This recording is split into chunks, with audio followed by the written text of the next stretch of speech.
आंवले का फल हमारे शरीर को शक्ति देने के लिए एक सर्वश्रेष्ठ फल है। इसलिए हमारे भारतीय आयुर्वेद में आंवले को अमृत फल की संज्ञा दी गई है, क्योंकि सच में ही आंवले में इतने गुण होते हैं जो हमारे शरीर के लिए अमृत का काम करते हैं। आंवले में विटामिन सी प्रचुर मात्रा में पाया जाता है, जो उत्तम क्वालिटी का होता है। एक स्वस्थ आंवले में 20 संतरों के बराबर विटामिन सी होता है। और जो आंवले का विटामिन सी है वो ऐसा विटामिन है, अगर हम आंवले को उबालते हैं या उसको लंबे समय तक स्टोर करके रखते हैं अचार के रूप में या मुरब्बे के रूप में, तो भी उसका विटामिन कभी कम नहीं होता, उसकी गुणवत्ता में कोई भी कमी नहीं आती।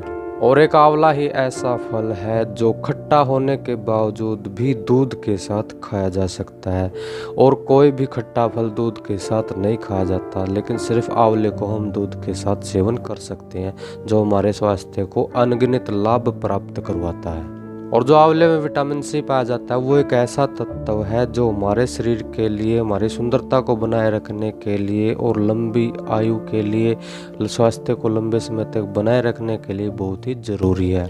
आंवला खाने से शरीर सुंदर बन जाता है, शरीर की कांति बढ़ती है और खून की अशुद्धियों को आंवला दूर करता है। इसलिए आंवला खाने से रक्त संबंधी विकार कभी भी नहीं होते। और आंवले को अगर हम सुखा भी लें, उसका पाउडर भी बना लें, तो भी उसका विटामिन कभी कम नहीं होता। इसलिए त्रिफला चूर्ण का सबसे महत्वपूर्ण घटक है आंवला। च्यवनप्राश बनाने के लिए आंवले का प्रयोग होता है। हमारे पुराने ग्रंथों में जो विषय मिलता है उसमें एक च्यवन ऋषि होते थे और वे तपस्या में इतने लीन हो जाते हैं कि जब उनकी तपस्या पूर्ण होती है तो वे बिल्कुल बूढ़े हो चुके होते हैं। महर्षि च्यवन तपस्या करते करते बूढ़े हो गए थे और उन्होंने अश्विनी कुमारों का आह्वान करके उनसे जवान और स्वस्थ होने का उपाय पूछा था।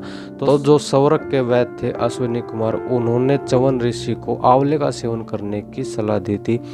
और जिस तरीके से उन्होंने उसको सेवन करने के लिए बताया था, उसको सेवन करने के बाद च्यवन ऋषि फिर से जवान हो गए थे, जिनके नाम पर ही च्यवनप्राश बनाया जाता है। इसलिए शरीर में शक्ति बनाए रखने के लिए और लंबे समय तक जवान बने रहने के लिए आंवले का सेवन बहुत लाभदायक होता है। और आंवले का फल नवंबर दिसंबर के महीने में पककर पूर्ण तैयार हो जाता है। इसको हम कच्चा भी खा सकते हैं, अचार के रूप में भी खा सकते हैं और मुरब्बे के रूप में भी खा सकते हैं, जिससे हमें पूरे वर्ष भर के लिए उपलब्ध हो जाता है। इसलिए आंवला एक सर्व रोग नाशक, सभी रोगों का नाश करने वाला दिव्य अमृत फल है, जिसका सेवन शरीर को अनगिनत लाभ पहुंचाता है। जानकारी अच्छी लगे तो वीडियो को लाइक और चैनल को सब्सक्राइब जरूर कर दे। धन्यवाद।